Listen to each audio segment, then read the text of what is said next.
Student maths के रोजगार में आप सभी का स्वागत है। आज हम लेके आए मैथ प्लस रीजनिंग के जो इम्पोर्टेंट क्वेश्चन है बिल्कुल बेसिक से सिखाएंगे एक एक क्वेश्चन को। जैसे हमें कभी पैट में, पुलिस में या अदर कोई भी गवर्नमेंट एग्जाम की तैयारी करने जा रहे हो तो उसमें सबसे ज़्यादा पूछते हैं क्वेश्चन को। जो बेसिक होता है हम लोग सीख तो लेते हैं लेकिन हमें बेसिक क्वेश्चन की पता नहीं रहती है कि कैसे हमें करना होता है, तो उसी हिसाब से हम बेसिक क्वेश्चन बताएंगे। सबसे पहले हम देखेंगे रीजनिंग का क्वेश्चन। आप अगर त्रिभुज निकालोगे, सुना होगा त्रिभुज निकालना। जैसे त्रिभुज है, सब अपनी कॉपी निकालो, करो साथ साथ।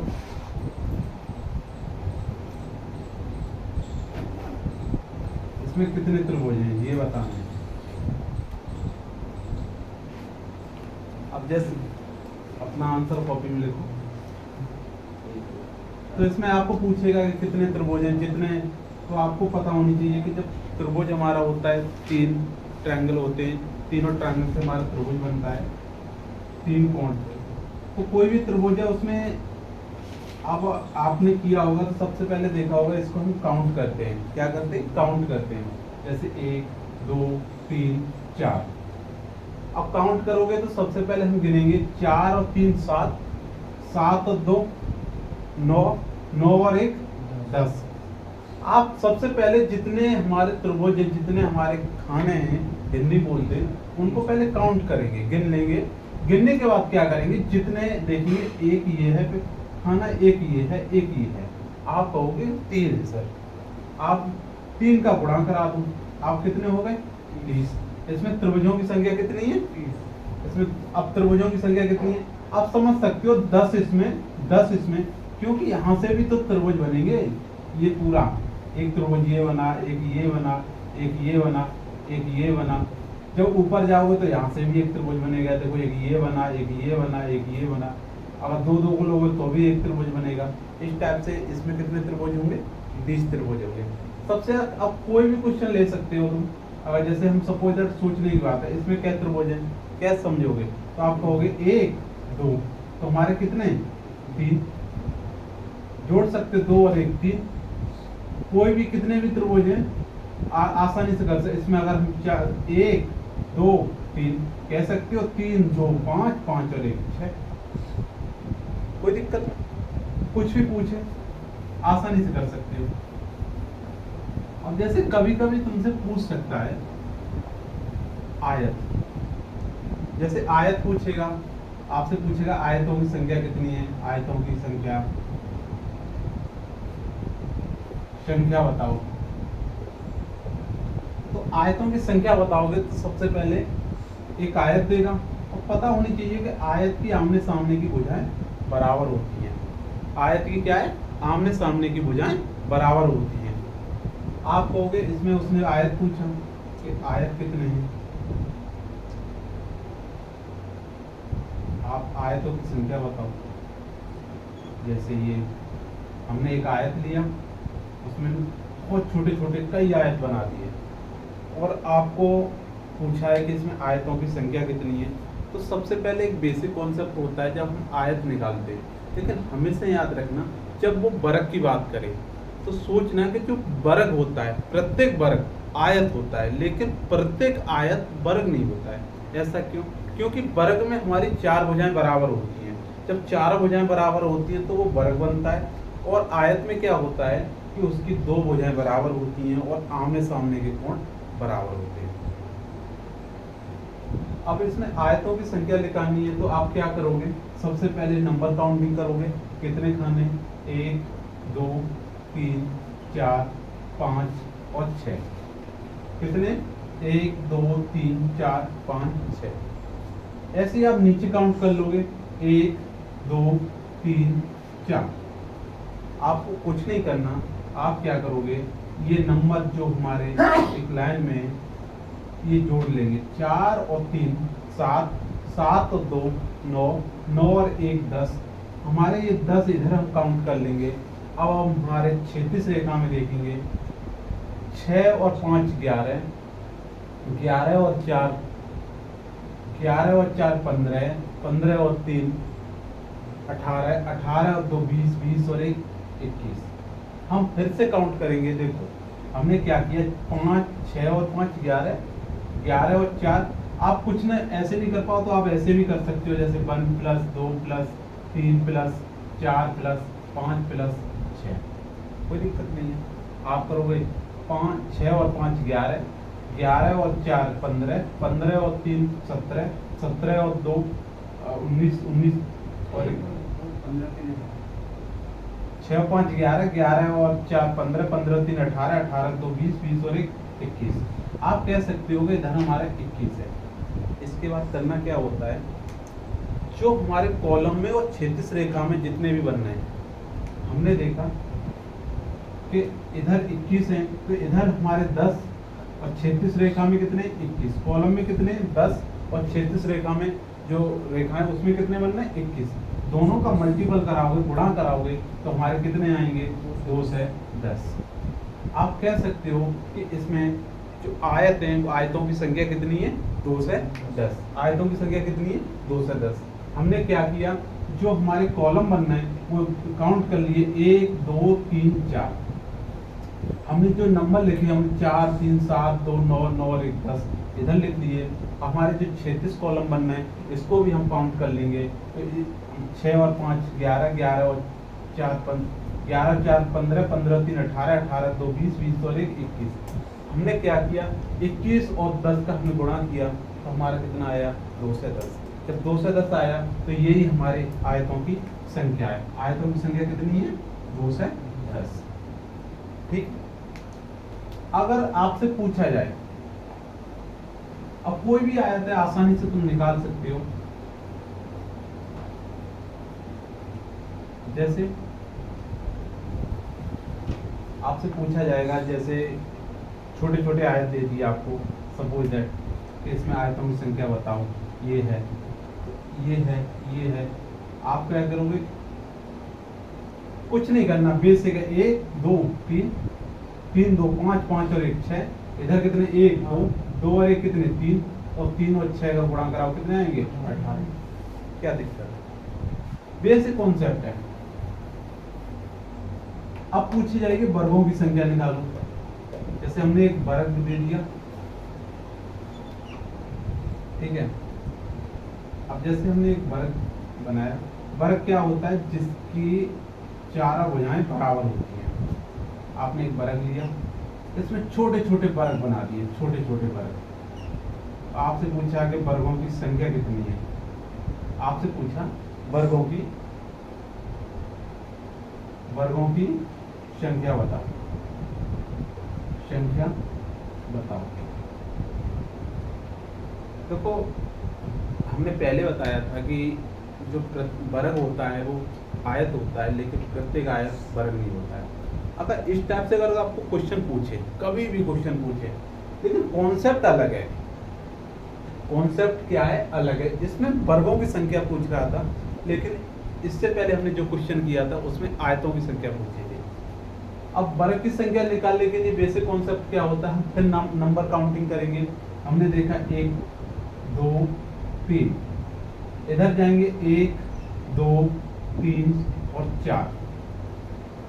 आप करना क्या है, जो इधर का नंबर लेंगे 4 जो कॉलम में है, और जो क्षैतिज रेखा में बनने आए उसका भी कॉलम संख्या लास्ट वाली लेंगे 3। सबसे बड़ा नंबर 4 है और सबसे इधर का बड़ा नंबर 3 है।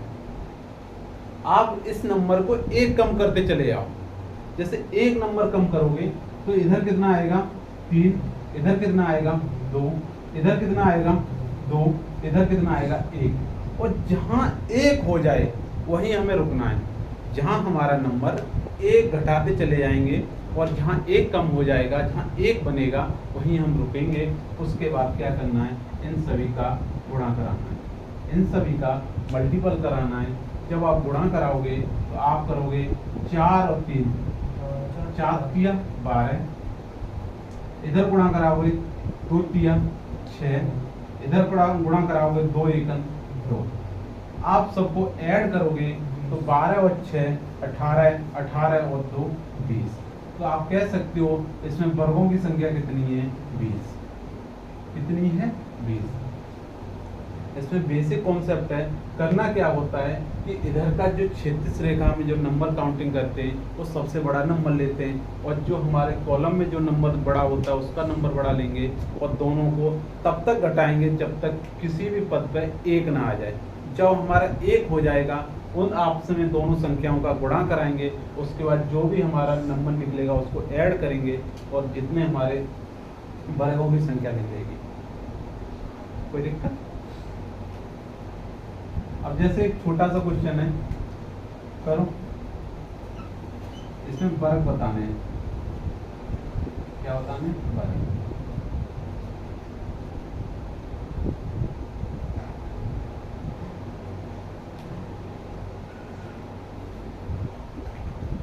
एक ये मान लो ये है, ये ठीक है, ये हम बना ले हैं, ये वर्ग है, ये छोटा सा इसमें वर्गों की संख्या बतानी है। थोड़ा 19-20 हो जाता है, कोई दिक्कत भी नहीं। आप इसमें वर्गों की संख्या बतानी है।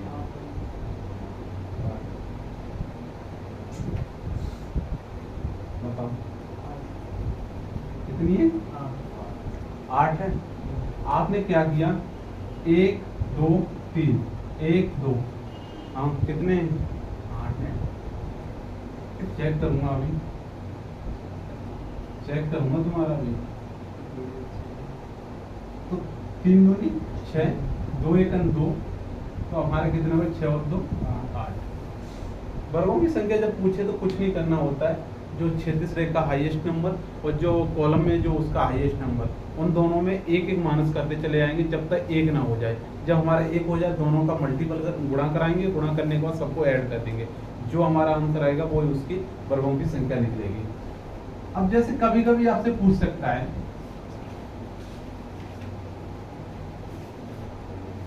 आपसे पूछेगा, अब कभी जैसे क्लॉक में पूछता है घड़ी में कि दर्पण प्रतिबिंब बताओ, दर्पण प्रतिबिंब बताओ। एक टाइम दे दिया आपको 11:40। क्या 11:40 दर्पण प्रतिबिंब, दर्पण प्रतिबिंब बताओ। मैंने इतनी बार रटवा हुआ तुम लोगों को, और फिर वो पीछे देखने की आदत पड़ गई है तुम सबको। कितने से घटाते हैं? सबसे पहले ये बताओ, कितने से घटाते हैं? क्या है ये दर्पण प्रतिबिंब, कितने से घटाते हैं? दर्पण प्रतिबिंब कितने से घटाते हैं? और जल प्रतिबिंब कितने से घटाएंगे? सर ये 11:60 में से घटेगा। थोड़ा फोकस कर लो। चलिए ये है दर्पण प्रतिबिंब। दर्पण प्रतिबिंब हमने कही कि जब 12 घंटा की घड़ी लोगे, जब हमारी ये 12 घंटा वाली घड़ी लोगे, तो आप क्या करोगे? हमेशा याद रखना कि हमेशा 11:60 से माइनस करेंगे। 11:60 और जब आप रेलवे वाली घड़ी लोगे, जब रेलवे की घड़ी होगी वो होती है 24 घंटे वाली, तो वो 24 घंटे वाली होती है, तो उसमें क्या करोगे आप कि 23:60 से माइनस करोगे। हमने देखा 11:40 है, इसका हमें दर्पण प्रतिबिंब बनाना है, या दर्पण जैसे घड़ी आपके घड़ी में देखा 11:40 हो रही है, अगर वही टाइम आप किसी मिरर के सामने देखोगे या किसी दर्पण के सामने देखोगे उसको, तो आपको कितना दिखेगा? तो हमेशा याद रखना इस टाइम को जो घड़ी होती है, तो हमने देखा कि 11:40 है, इसको घटाएंगे हम, कितने से घटाएंगे? 11:60 से। क्यों? कि ये 12 घंटे वाली घड़ी है। जब इसको 11:60 से घटाओगे, हमने 11:60 में से माइनस करेंगे 11:40, तो आप कह सकते हो यहाँ 20, और यहाँ आपको कह सकते हो 0। और 0 का मतलब क्या होता है कि जब आपका टाइम दिखेगा तो वो देखेगा 12:20। कितना? 12:20। ऐसा क्यों? क्योंकि जब 12 होता है तो हमारा 0 होता है। जब 12 के बाद टाइम चलता है उसके बाद हमारे 12 घंटे वाली घड़ी में 0 हो जाता है, तो हम कह सकते हैं 12:20 दिखेगा, या कह सकते हो क्या 20 मिनट। ठीक है, हमेशा याद रखना, जब 12 घंटे वाली घड़ी लेंगे तो हम 11:60 से माइनस करेंगे, और 24 घंटे वाली घड़ी लेंगे तो 23:60 से माइनस करेंगे। अब जैसे हमने एक टाइम लिया,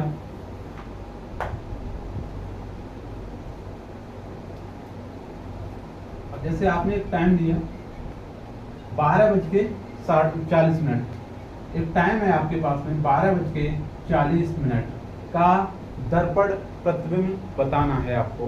तो हमेशा याद रखना 12:40 का दर्पण प्रतिबिंब बताना है। बताओ 23:60 में सर जाएगी 11:60 अगर फिर से काम पढ़ लोगे 5:50 जब जब 12 घंटे घड़ी होती तो ये हमेशा 12 से कम टाइम रहता हूँ, लेकिन जब 12 घंटे से ऊपर पहुंच गई तो हम घड़ी 24 घंटे वाली यूज करेंगे। तो अब 24 घंटे वाली घड़ी का टाइम हमने क्या बताया 23:60 से। 30 सर हो गया यार तुमने तुमको 11 बजे दर्पण सर। चली पड़ती है ना 11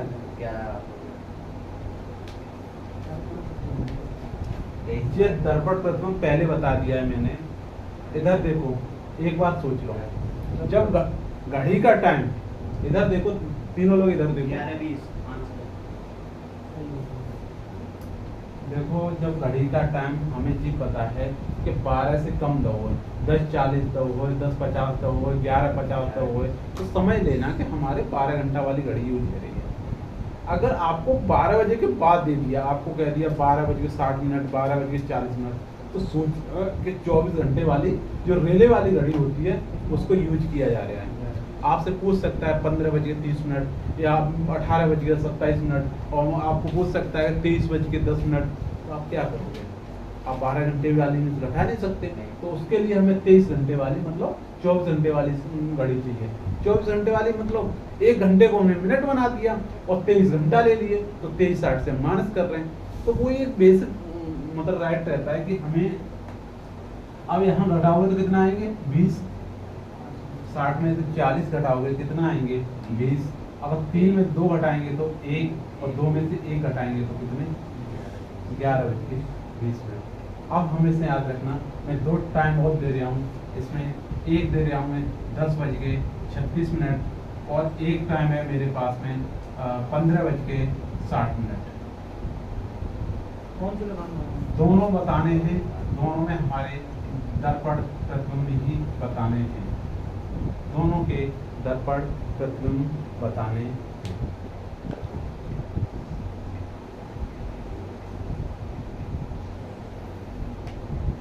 एकदम हमें कॉन्सेप्ट क्लियर होना चाहिए, सवाल से कैसे भी घुमा देंगे कोई दिक्कत नहीं होती है। हमें कॉन्सेप्ट क्लियर है तो हम ये सोच सकते हैं कि हर क्वेश्चन को आसानी से कर सकते हो। आपको एक समय दिया हमने कि 10:36 को बताना है कि दर्पण प्रतिबिंब में कितना दिखेगा, और 15:60 इसको दर्पण प्रतिबिंब में कितना दिखेगा।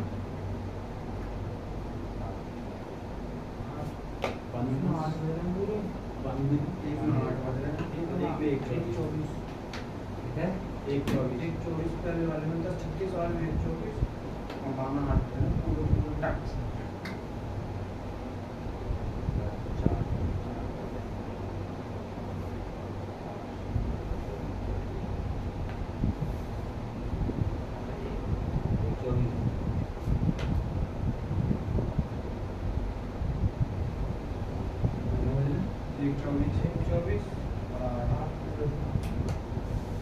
तो हमें 10:36 में कितने होंगे, 1:24 हमेशा यार 10:36 हम समझ गए कि 12 घंटे वाली घड़ी यूज की है इसने, तो हम कितने से घटाएंगे 11:60 में। तो हमने 10 यहाँ लिखे, इधर हमने 36 करे, इधर घटाए, यहाँ एक मतलब यहाँ से 1 लेंगे तो यहाँ 10 हो जाएगा, और 10 में से 6 घटाएंगे कितने बचेंगे 4। इधर आपके 5 रह गए, 5 में 3 घटाएंगे कितने बचेंगे 2। आप इधर में कितने घटाएंगे 1। आप कह सकते हो 1:24। अब दूसरा टाइम है आपका 15:60। 15:60 में 15 ये है और 60 तुम्हारा ये है, तो आप कितने से घटाओगे 23:60 से। यहाँ हमारा 0 0, अब 13 में से 5 गए तो कितने बचेंगे? 8। 13 में से 5 गए तो कितने बचेंगे? 8। कह सकते हो कि 8 बज रहे होंगे। ठीक है, कोई दिक्कत? अब कभी कभी एक क्वेश्चन पूछ लेता है कि दो घड़ियों के बीच का कोण। इससे पहले एक और क्वेश्चन है जो कंफ्यूज करता है, जल प्रतिबिंब। जल प्रतिबिंब, जल प्रतिबिंब बताओ। हमेशा याद रखना साथियों कि जब हम जल प्रतिबिंब की बात करेंगे, कोई भी समय दे सकता है 8:40। हमेशा याद रखना कि जब जल प्रतिबिंब की बात करें तो हम कितने से घटाते हैं? 17:90 से। कितने से माइनस करेंगे? 17:90 से।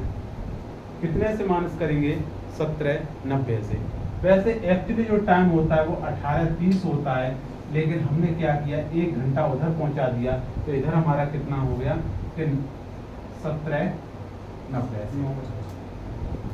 कोई भी समय पूछा जाए, अब आपने घड़ी दे दी, आपको घड़ी में टाइम दे दिया कि 8:40 हो रहे हैं।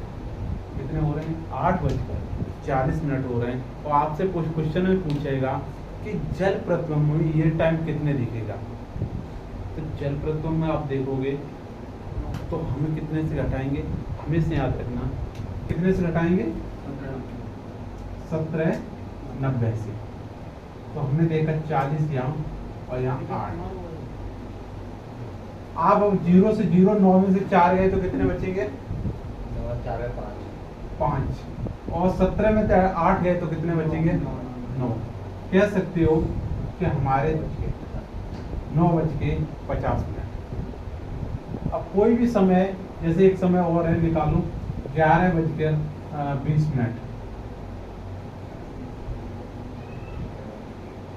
11:20 एक समय दिया है हमने, 11:20 का जल प्रतिबिंब कितना होगा?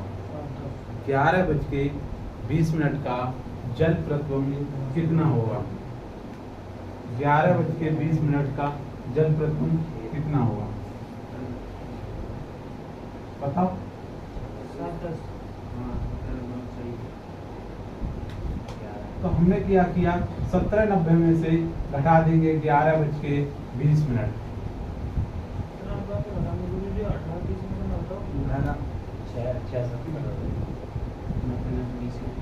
घटा सकते हो, 18:30 में से भी घटा सकते हो, लेकिन हम हमेशा याद रखो, हमने एक ही टाइम को रेफर इसलिए किया कि इससे कोई क्वेश्चन गलत नहीं होगा।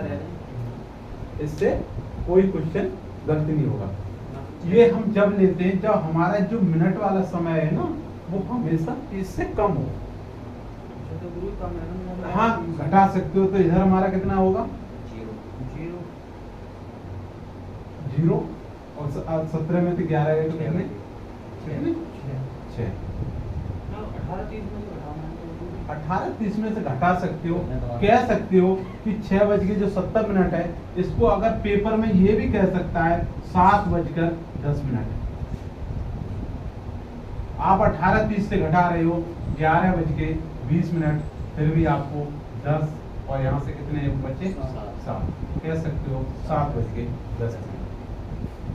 ये हमें फोकस करना है। ये हमने 17:90 इसलिए बताते कि जब वो मिनट से कितने भी दे दें, जब वो मिनट की संख्या हमेशा 30 से कम दे तो 18:30 से घटाएंगे। और आप अगर 17:90 से घटा भी रहे हो तो कोई दिक्कत नहीं, हमें 60 मिनट का 1 घंटा होता है, लेकिन यहाँ मिनट कितनी है? 70। तुमने क्या किया, 1 घंटा इधर ऐड कर दिया। इधर क्या किया तुमने? 1 घंटा इधर ऐड कर दिया। आप कह सकते हो कि हमारे इधर 7 हो गया, 10 मिनट इधर बचे। कह सकते हो 7:10। ठीक है, आप समझे? कोई दिक्कत? अब बताओ, एक वर्गीकरण का क्वेश्चन है, कोडिंग का क्वेश्चन है। इसमें विषम बताना है कि विषम कौन सा है।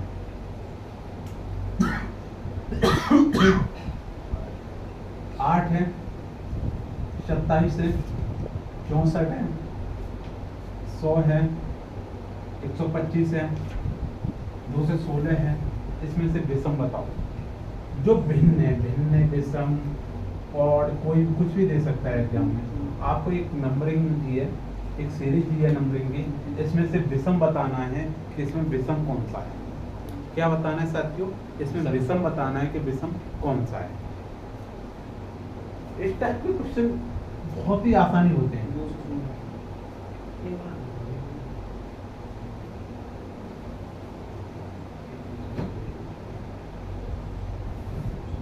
एक सीरीज देखो, एक 8 है, 27 है, 64 है, 125 है, 16 है।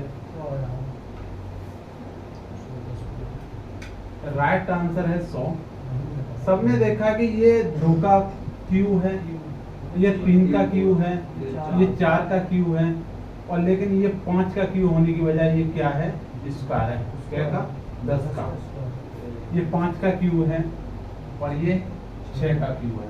कह सकते हो कि हमारा जो भिन्न है, जो ऑड है, ऑड नंबर कौन सा है? 100। ठीक है। अब जैसे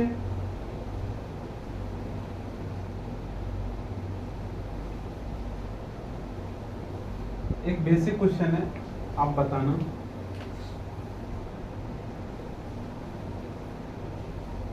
अब हम मैथ के क्वेश्चन लेते हैं, ठीक है।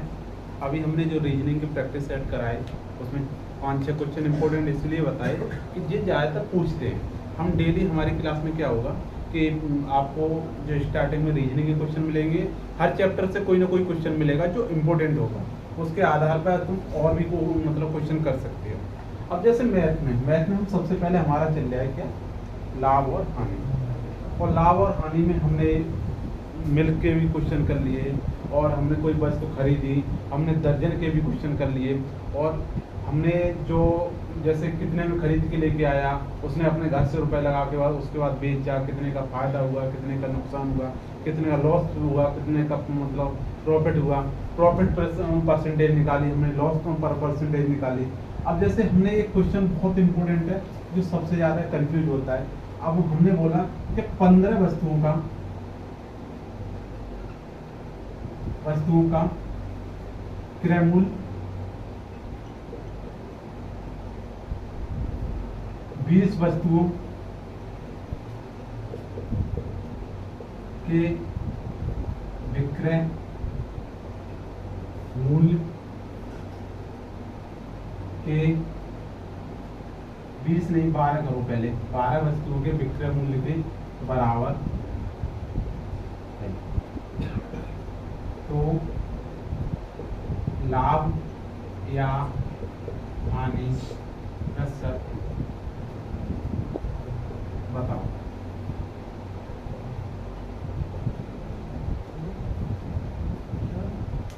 हमेशा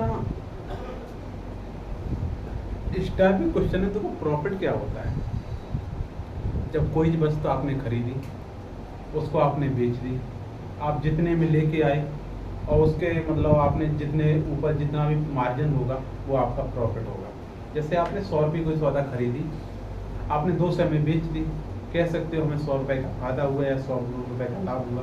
आप 500 रुपये कोई सौदा लेके आए, 400 में बेची आपने, कहोगे हमें 100 रुपये का घाटा हुआ, उसी को हम लॉस बोलते हैं। आपको वो कभी कभी हमने बताया है कि जो लॉस होता है, अब आपको लाभ प्रतिशत या पूछे कुछ भी पूछे, जब वो एक फार्मूला होता है लाभ प्रतिशत निकालोगे तो लाभ का फार्मूला होता है लाभ बटे क्रय मूल्य। क्या हुआ? क्रय मूल्य और इनटू 100%। हमें परसेंटेज पूछा है।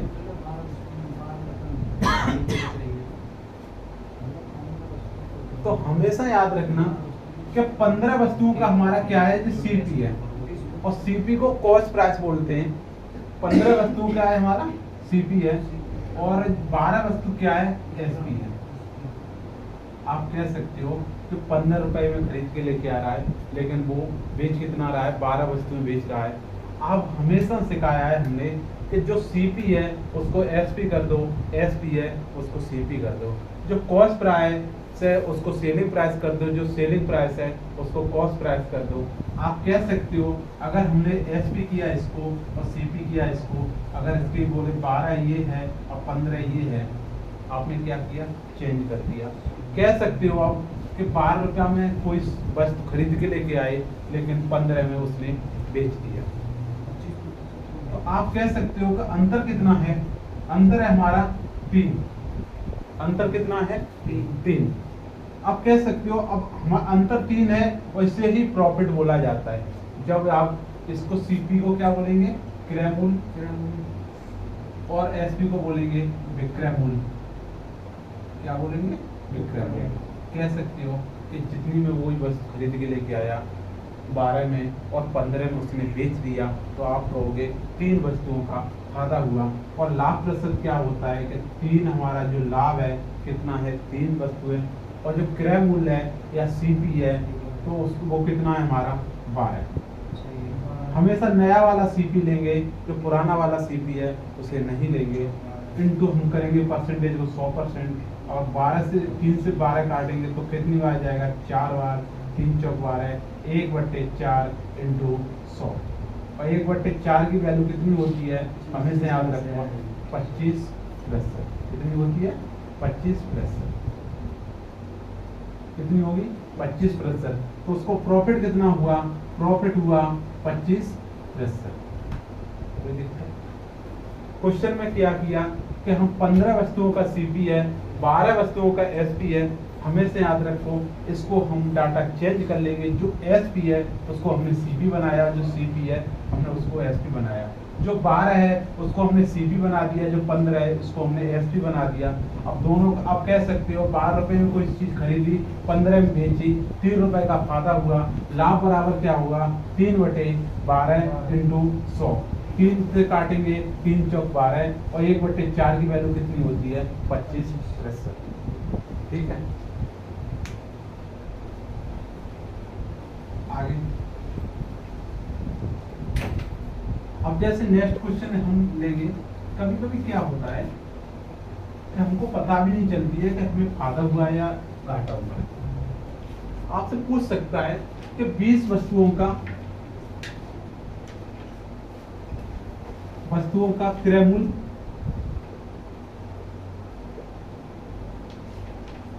25 वस्तुओं के विक्रय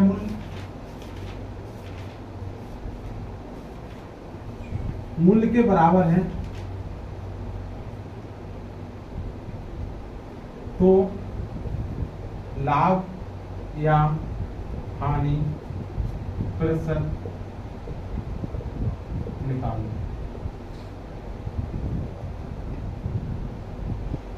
देखो कोशिश किया करो सब लोग ऑफलाइन वाले हमेशा कि क्वेश्चन सामने पढ़ के हम क्वेश्चन ना लिखने की वजह सीधा आंसर निकालें, ये कोशिश किया करो। जो क्वेश्चन तो आपको वीडियो में भी देख मिल जाएंगे, दोबारा रिवीजन घर जाकर कर लोगे, लेकिन कोशिश किया करो उनके साथ साथ में हम आंसर निकालने की कोशिश करें। ठीक है, इसमें क्या है कि जब वो 20 वस्तु खरीद के लेके आ रहा, लेकिन बेचारे क्या हुआ कि 25 वस्तुओं के बराबर छूट रहा है। 20 वस्तुएं लेके आया, अगर उसे बराबर में छूटना है तो 25 वस्तुएं वो बेच रहा है। अब तुम कहोगे इसमें लाभ हुआ या हानि हुई, हमको क्या पता अगर लाभ हुआ हानि हुई। ये पता है कि 20 वस्तुएं जो लेके आ रहा, लेकिन 20 की बजाय 25 देनी पड़ रही है, तब वो माल फायदा में मतलब बराबर में छूट रहा है, ना उसे फायदा हो रहा ना नुकसान हो रहा है, मालूम ही नहीं पड़ रहा क्या हो रहा है। तो हमेशा हमने आपको सिखाया है कि जब हमारा सीपी एसपी, सीपी कितना है स्टार्टिंग में, जो फर्स्ट नंबर में कितना है 20, एसपी कितना है 25। और अब आप डाटा चेंज करोगे, हमने कहा जो सीपी है उसको एसपी बना लो, जो एसपी है उसको सीपी बना ले। आपने क्या किया, इसको सीपी बना लिया, इसको एसपी बना लिया। सीपी तुम्हारा कितना हो गया 25, और जी हमारा कितना हो गया 20, ये न्यू वाला। ठीक है, कह सकते हो कि सर वो 25 वस्तुएं लेके आ रहा, लेकिन वो बेच कितने में रहा है 20 में। आप कह सकते हो तो कितने में घाटा हो रहा है उसको 5 का। देख रहे हो ना, 25 वस्तुएं लेके आ रहा है और 20 में बेच रहा है, तो आप करोगे तो हमारा जो हानि प्रतिशत क्या आता है, हानि बटे नीचे कितना रखोगे, सीपी नया कितना है सीपी 25 इंटू 100। तो 20% काट। 5 से 25 काटेंगे कितनी बार जाएगा? 1/5 और 1/5 की वैल्यू कितनी होती है? 20%। ठीक, कोई दिक्कत? अब जैसे प्रॉफिट एंड लॉस में ये क्वेश्चन और पूछता है दूध वाला। एक दूधिया है, उसने क्या किया कि दूध बेचने गया, लेकिन आपसे बोला कि भैया मैं दूध बिल्कुल एकदम प्योर बेच रहा हूँ, ताजा ताजा भैंस का, पानी नहीं मिला रहा, बिल्कुल शुद्ध। लेकिन चोरी से क्या कर रहा कि आपको कम तोल रहा है और तुमसे कह रहा है 100% श्योर है मेरा दूध, एकदम शुद्ध देसी दूध। तुमने कहा हाँ देसी है तो खरीद ले रहे, लेकिन तुम्हें ये नहीं मालूम कि वो तौलने में थोड़ी गड़बड़ी कर रहा है और कह रहा है जितने हम खरीद के लेके आ रहे हैं गांव से उतने भी तुम्हें शहर में दे रहे हैं। उसने बोला कि जितना हम शहर मतलब गांव से खरीद के लेके आ रहे हैं उतने हम आपको शहर में दे रहे हैं। कह रहे थे वो हम कुछ नहीं बचा रहे। तो आज की दुनिया में ऐसा तो कोई इंसान है नहीं कि वो बचाए नहीं, लेकिन उसने क्या किया धोखे से कि आपको जो तौल रहा है, जो तौल कर रहा है, वहाँ कहीं ना कहीं मार्जिन कमा रहा है। तो उसी पे एक क्वेश्चन बन रहा है, बहुत अच्छा क्वेश्चन है। एक दुकानदार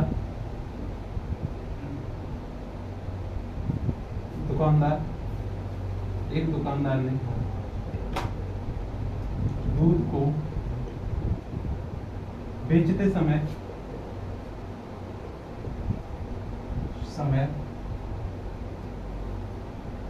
1 किलोग्राम की जगह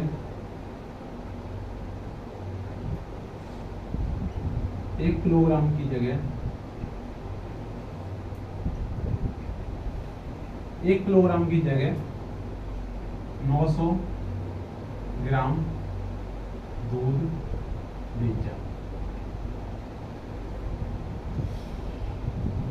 बेचा है, तो उसका लाभ प्रतिशत बताओ।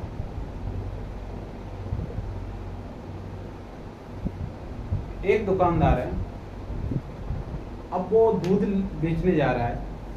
बेचने का मतलब क्या होता है? हमेशा एसपी होता है और खरीदने का मतलब होता है सीपी।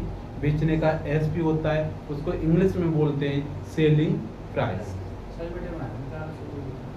हाँ, तो आपने क्या बोला? हमने बोला कि जब वो 1 किलोग्राम मतलब 1000 ग्राम, वो कितना है? 1000 ग्राम जो मिल्क है, ठीक है, उसने क्या किया कि 1 किलोग्राम की जगह पे वो कितना बेच रहा है? 900 ग्राम। आप कहोगे सर जी जो 1 किलोग्राम तो है उसका, लेकिन वो बेच कितना रहा है? 900 ग्राम। इसको क्या बोलेंगे? सीपी, या आप बोल सकते हो विक्रय मूल्य, और इसको क्या बोलोगे? एसपी। इसको बोल सीपी, इसको बोलेंगे क्रय मूल्य। क्या बोलेंगे? क्रय मूल्य। अब कह सकते हो सर वो 1000 रुपए में मतलब जो 1000 ग्राम था, लेकिन वो 900 ग्राम बेच रहा है। तुम कहोगे कम ही तो बेच रहा है। अब हमें दिख रहा है ना कि वो पहले तो इस ऐसे क्वेश्चन में हमेशा प्रॉफिट या लॉस पहले से देगा वो, आप श्योर होंगे। अब ये नहीं कि उसमें ढूंढना होगा, प्रॉफिट हो रहा है तो प्रॉफिट देगा, लॉस हो रहा है तो लॉस देगा। उसने पहले ही बोल दिया कि उसका लाभ प्रतिशत बताओ। कहने का मतलब ये है उसमें लाभ ही हो रहा है, हमें परसेंटेज बतानी है, हमको उसमें परसेंटेज बतानी है। तो आप क्या करोगे? मैंने फिर बताया, जब वो 1000 ग्राम था, लेकिन बेच कितने में, वो तौल कितना आ रहा है? 900 ग्राम। 1000 ग्राम था, 900 ग्राम तोड़ रहा है, तो आप क्या कहोगे? जी हमारा क्या है? सीपी। ये हमारा क्या है? एसपी। हमने कहा जो इसको डाटा चेंज कर लोगे, इसको आप सीपी बना लो और इसको आप एसपी बना लो, क्या फर्क पड़ता है? आप करोगे डिफरेंस देखोगे, डिफरेंस कितना है? 100 ग्राम का। आप कह सकते हो कि सर वो लाभ प्रतिशत हो रहा है हमारा, कितना लाभ परसेंटेज हो रहा है, तो आप सीधे लगाओगे लाभ कितना है? 100 बटे हमारा सीपी कितना है? सीपी नया वाला सीपी 900, और परसेंटेज बनाने के लिए क्या होता है? 100। अब 0 से 0 काटे, 0 से 0 काटे, आपके पास वैल्यू कितनी बची? 1/9 इंटू 100। और 1/9 की वैल्यू कितनी होती है? हमेशा 11 सही 1/9। अब करना चाहो तो कर सकते हो, जैसे 100/9, तो 9 1 9 बचे, जहाँ पर 1 फिर 10 हो गए, 9 1 9 बचे कितना? 1। कह सकते हो 11 सही 1/9। समझे? हमेशा हमेशा याद रखना, जब मिल्क वाले क्वेश्चन में वो पहले से देगा कि प्रॉफिट हो रहा है या लॉस हो रहा है।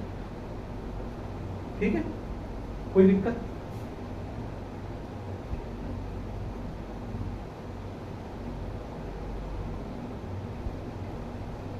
अब एक बेसिक क्वेश्चन है। एक दुकानदार ने एक साइकिल खरीदी, देखो, एक दुकानदार ने एक साइकिल खरीदी, एक दुकानदार ने एक साइकिल खरीदी और उसे 25% लाभ पर बेच दिया। एक दुकानदार ने साइकिल खरीदी और उसे 25% लाभ पर बेच दिया। अगर उसका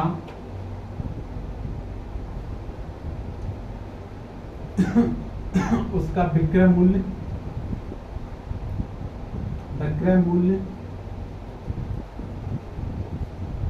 5,000 रुपए है, तो उसका क्रय मूल्य तथा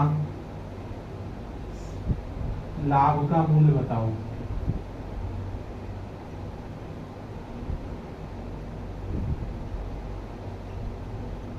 बेसिक क्वेश्चन है। एक दुकानदार ने एक साइकिल खरीदी और उसमें बोला है कि उसने 25% का लाभ हुआ, लाभ पर बेच दिया। अगर उसका विक्रय मूल्य, हमें क्या बोला? विक्रय मूल्य, उसको एसपी की बात कर रहा है। जो एसपी है वो 5,000 रुपए है, तो उसका हमें सीपी बताना है, सीपी जितने खरीद के लेके आया है, और साथ में ये भी बताना है कि जो लाभ हो रहा है वो रुपए में कितना है। प्रतिशत में तो उसने बोल दिया 25% है, लेकिन वो रुपए में भी बताना है, और हमें जो खरीद के लेके आ रहा है वो दुकानदार, वो कितने में अपनी साइकिल खरीद के लेके आ रहा है वो भी मूल्य बताना है। तो इस टाइप से क्वेश्चन करने के लिए एक बेसिक कॉन्सेप्ट होता है, हमेशा याद रखना। जब आप कहोगे 25% का क्या हो रहा है? प्रॉफिट, 25% का प्रॉफिट हो रहा है। आंसर कितना आया तुम लोगों का? 1250। कितना आया? 1250। दिखा देना मुझे एक बार।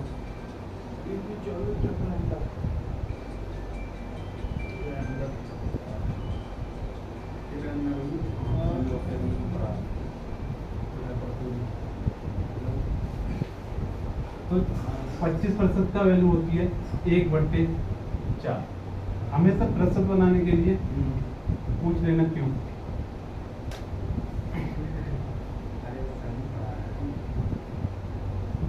1/4 प्रतिशत हटाने के लिए 100 आता है नीचे, और 25 से 100 काटोगे तो 25 चौका 100 होता है। आप कह सकते हो 1/4। 1/4 की वैल्यू कितनी होती है? अब आप यहाँ देखोगे कि 4 तो हमारा क्या है, ये नीचे 4 रहता है हमेशा सीपी, और ये हमेशा इसकी वैल्यू होती है जो 4 के ऊपर वैल्यू है। 25% की वैल्यू कितनी है? अब जो 25 है वो एक है, वो 25% है। अब एक मिला के अगर 4 जोड़ोगे तभी तो 4 होगा ना, और 25% मिला के तभी तो 100% बनता है।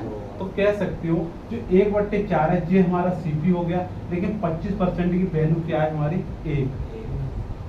अगर प्रॉफिट हो रहा है तो सीपी में हमेशा जुड़ता है, तो हमने 4 में 1 जोड़ा तो कितना हो गया? 5। ये क्या हो गया एसपी और सीपी हमारा 4 है। कह सकते हो 4 और 5 में अंतर कितना है 1 का, और इसे ही क्या बोलते हैं लाभ। आप कह सकते हो जो जो हमारा एसपी है वो एसपी 5 नहीं है, कितना है वो 5000। 5 बराबर 5000, तो 1 बराबर कितना होगा 1000। काट सकते हो 1000। ठीक है, तो आप कह सकते हो जो हमारा सीपी है वो कितना है 1000 का गुणा करोगे तो कितना होगा 4000। बोल सकते हो लाभ बराबर कितना होगा, जहाँ इसमें भी एक में 1000 का गुणा करोगे तो कितना होगा 1000। कह सकते हो कि सर वो खरीद के लेके आया 4000 रुपया में, बेच रहा वो 5000 रुपया में, लेकिन उससे लाभ कितने का हो गया, लाभ कितने का हो गया 1000 रुपया। ठीक है, क्वेश्चन उतार लो। तुम लोग जल्दी करते हो, क्वेश्चन को समझते नहीं। अब क्वेश्चन टेस्ट भर गया, वहाँ से सीट उठा लो नीचे से, पहले लाइन में नहीं। सर मैं इसमें कर लिया। हाँ तो ठीक है, बैठो। हाँ वीडियो में तो बैठे रहो। देखो हमेशा सीपी और एसपी में यही फर्क होता है कि जब कोई भी प्रतिशत दे रहा है, जैसे आपको 20% दे रहा है और वो आपसे कहीं प्रॉफिट हो रहा है, तो हमेशा 20 को तोड़ लो। हमने बताया है कि हमने कल एक वैल्यू सिखाई थी आपको, पहले आप उतार लें उसके बाद।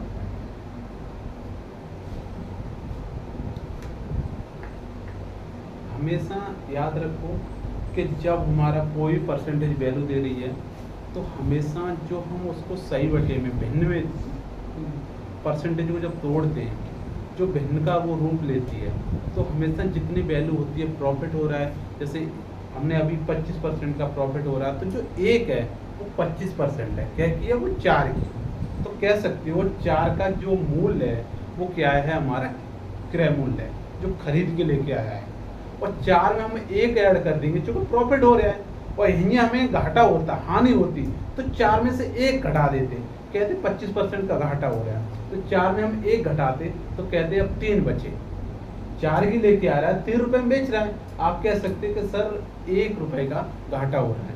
अब 1 रुपए का जो घाटा हो रहा है परसेंटेज में वो 25% का घाटा हो रहा है। जैसे जो लाभ है, अभी इस हम सवाल को उनको चेंज कर रहे हैं, इसको हमने क्या किया हानि कर दी। क्या किया हानि, उसने हानि पर बेच दिया। अब आपको यहाँ जो मूल्य है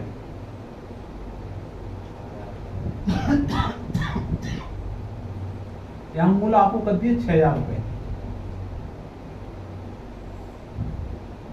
यहाँ आपको मूल्य कर दिया 6000 रुपए, और आपसे अब पूछेगा वो कि इसका लाभ या हानि हुई, उसका क्रय मूल्य, जो क्रय मूल्य था हानि, हानि का मूल्य बताओ।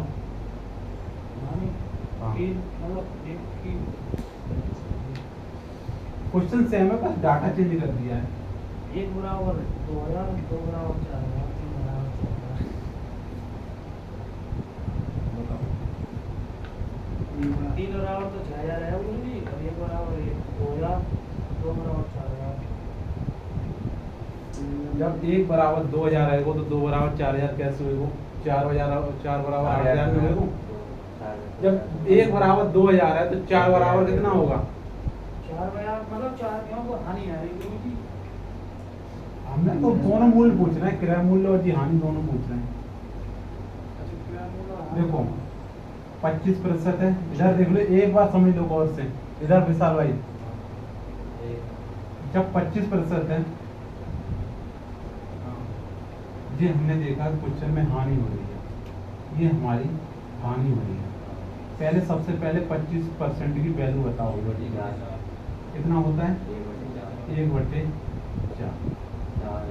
ये 4 क्या है, कह सकते हो 4 रुपये हम सौदा खरीद के लेके आ रहे हैं, लेकिन वो 25% की हानि है रही है, लेकिन 1 की वैल्यू है वो 25% है अपने आप में।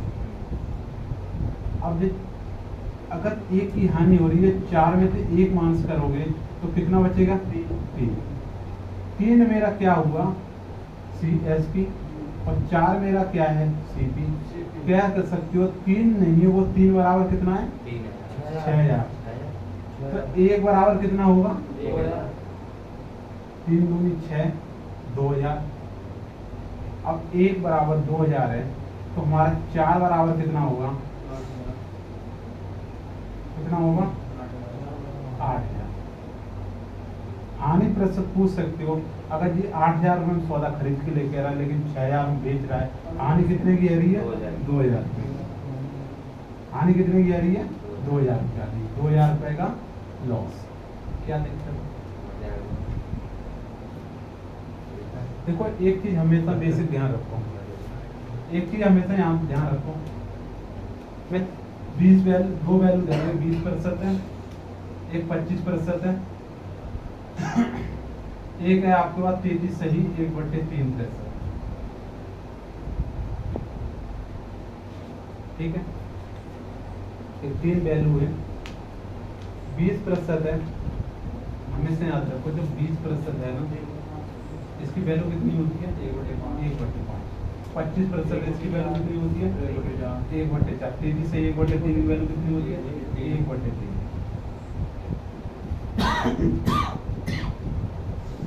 खाली 5 का मैं 20% पूछूं तो कितना होगा? 5 का 20% कितना होगा? 5 का 20% कितना होगा? 5 का 20%, 20%, 0 से 0 काटे, 5 दूनी 10, बचे कितने? 5 का 20%, 4 का 25%, 4 का 25% तो एक है, एक ही है। देखो 4 का 25%, 25% करोगे, प्रतिशत हटाओगे, नीचे कितना आएगा? 100। 25 चौका 100, 4 से 4 काटे, कितने बचे? ऊपर 1।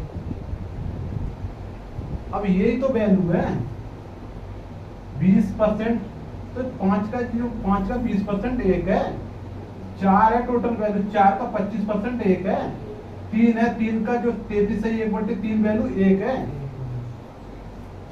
समझिए, ये नीचे जो नंबर होता है वो टोटल नंबर होता है, जो भी हम नीचे हर में आएगा वो क्या होगा?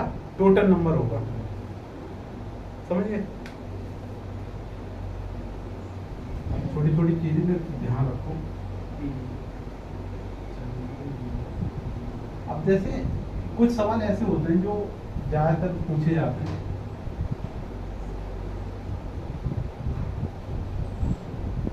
जो केला, जैसे केला के हिसाब से या दर्जन के हिसाब से सबसे ज्यादा यूज करे जाते हैं। जैसे 15 रुपए के 15 रुपए के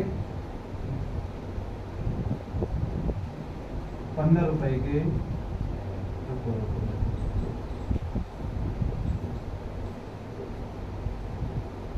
15 रुपए के 6 केले खरीदता है।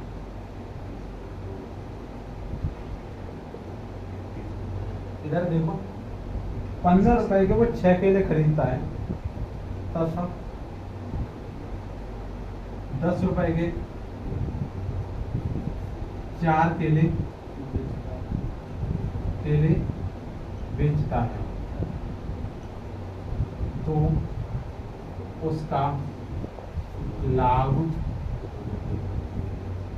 प्रतिशत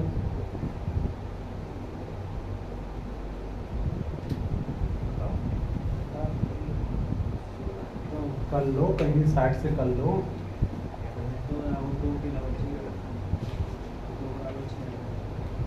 एक क्वेश्चन है, 15 रुपए के 6 केले खरीदता है तथा 10 रुपए के 4 केले बेचता है, तो उसका लाभ प्रतिशत बताओ।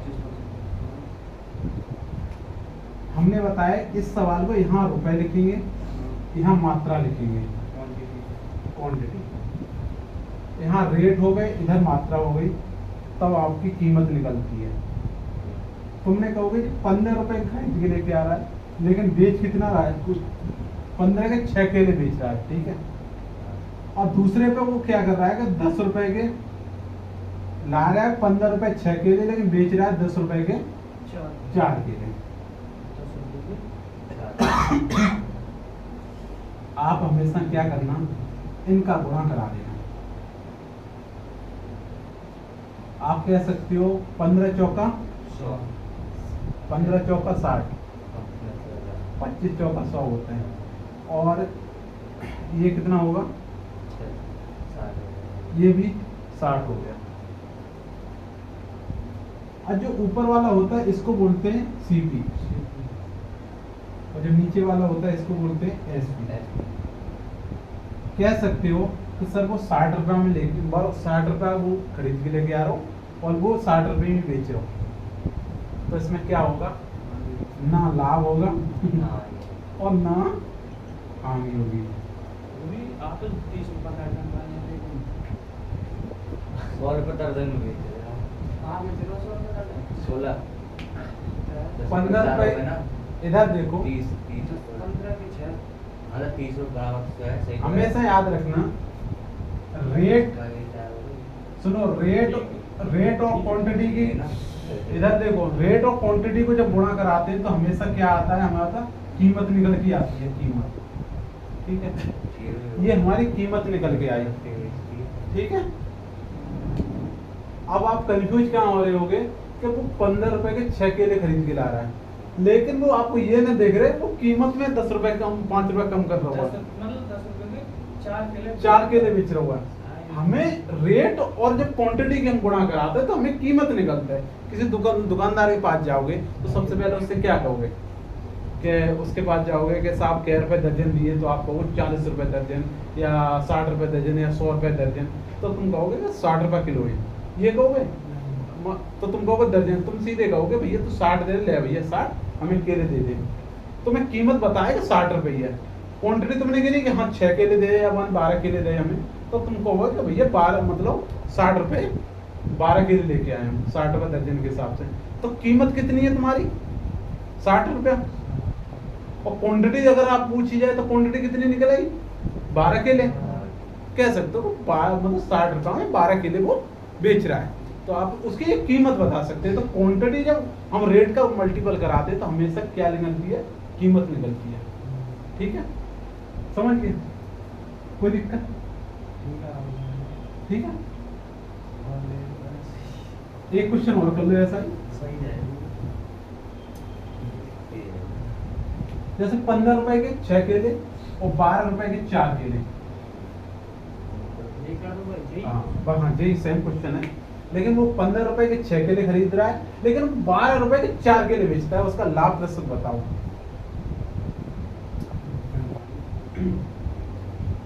बहुत अच्छा क्वेश्चन है, 15 के 6 खरीद रहा हूँ। हमेशा याद रखो, हमें जब कॉन्सेप्ट क्लियर है ना तो क्वेश्चन को कैसे भी घुमा सकता है, हम आसानी से कर सकते हैं। क्वेश्चन कैसे भी घुमा सकता है, आसानी से आप कर सकते हो।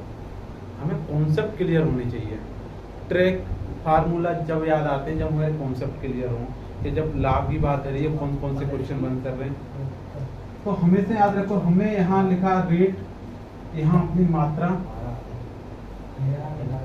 इधर देखो 15 रुपए का वो 15 रुपए के क्या केले ला रहा है 6, बेच कितने रुपए, 12 रुपए में 4 केले।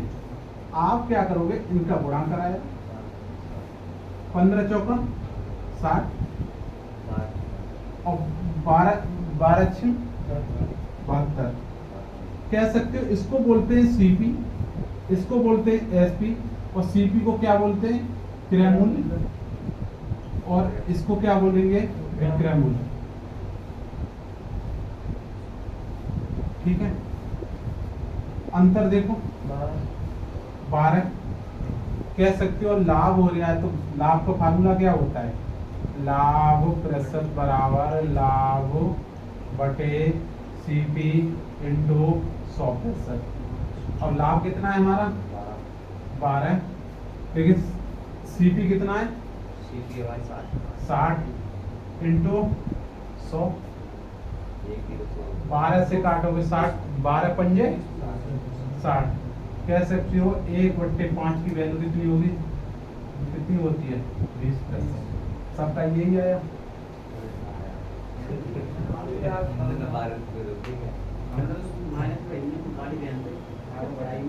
कहाँ दिक्कत कहाँ आई, अरे रुक गया मैं। भाई क्वेश्चन समझो। एक बार चीज़ 15 रुपए की वो 6 केले बेच रहा है, खरीद रहा है, ठीक है, और 10-12 रुपए के 4 केले बेच रहा है। तुम ये देखो लाभ प्रतिशत तो हमारे इधर रुपए, इधर क्वांटिटी। 15 रुपए के 6 केले, 12 रुपए के 4 केले।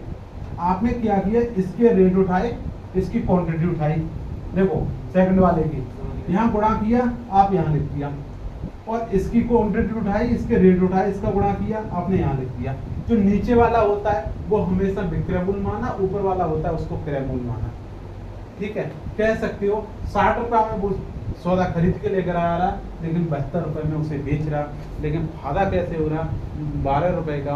और आप ये भी बोल सकते हो जब वो 12 रुपये का फायदा हो रहा है, जब हम परसेंटेज निकालते हैं, परसेंटेज का फार्मूला क्या होता है, लाभ प्रतिशत बराबर लाभ बटे CP इंटू 100, या लाभ बटे क्रय मूल्य इंटू 100।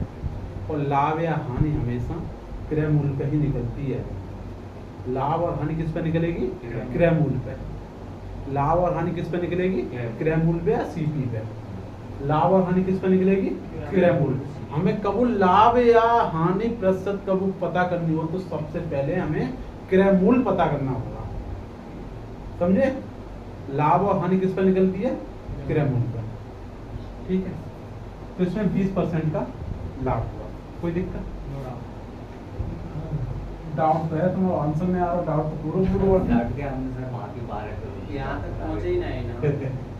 गाड़ी स्टार्ट भी हो गई हम। क्वेश्चन बताओ, 10 रुपए में वो 8 केले खरीद रहे हो, 10 रुपये में आती है। हाँ, लेकिन वो 8 रुपए में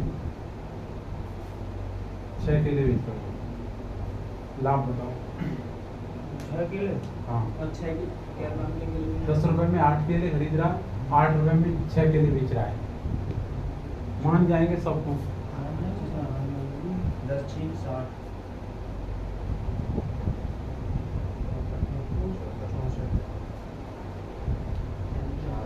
1/4 यानी कि जहाँ मासा 25% में बोलना है। अपने अपने आंसर लिखो, बताओ।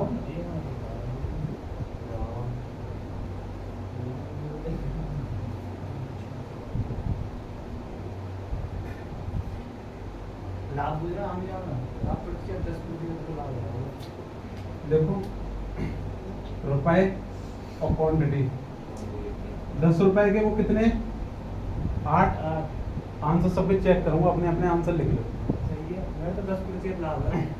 8 रुपए के 6 केले। अभी टाइम चाहिए कि निकाल लोगे? 8 रुपये 1 मिनट रुपया होगी गलत कर दो मैंने 10 के 8 4 दूनी 8 6 60 60 और ठीक है, ठीक है। 64 4 जी CP जी SP प्रॉफिट कितने हो गए, 4 को 4 बटे जो कुछ है, 60 इंटू 100। 4 से 60 काटेंगे कितनी बार जाएगा, 15। 15 चौका 60। हमारा कितना आएगा, 100 बटे 15। और 5 से काटेंगे, 5 तिया 15, 5 से काटेंगे 20, और 20 कितना, 20 बटे 3 बराबर 6 तिया 6 सही, 2 बटे 3 प्रतिशत। सवाल तो पूछ सही है, ऊपर बस 60 की जगह ना 8 रख रहा हूँ। मामला गड़बड़ है वो। अच्छा ये बताओ दिक्कत कहाँ आ रही है, मुझे ये नहीं समझ आ रही तुम लोगों की।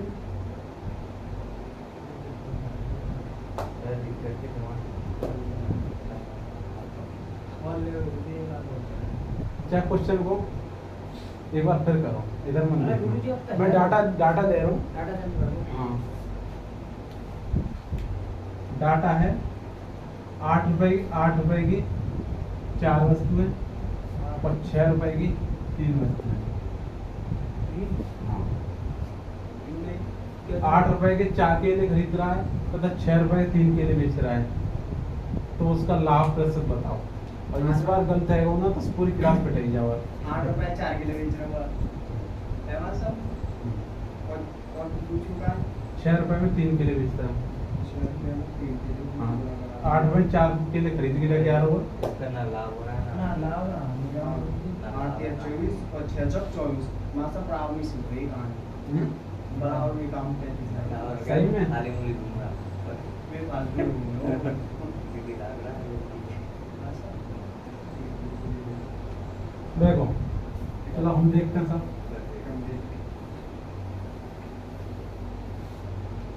8 रुपए में 4 केले, 6 रुपए में 3, 8 दिया 24, 6 चौक 24।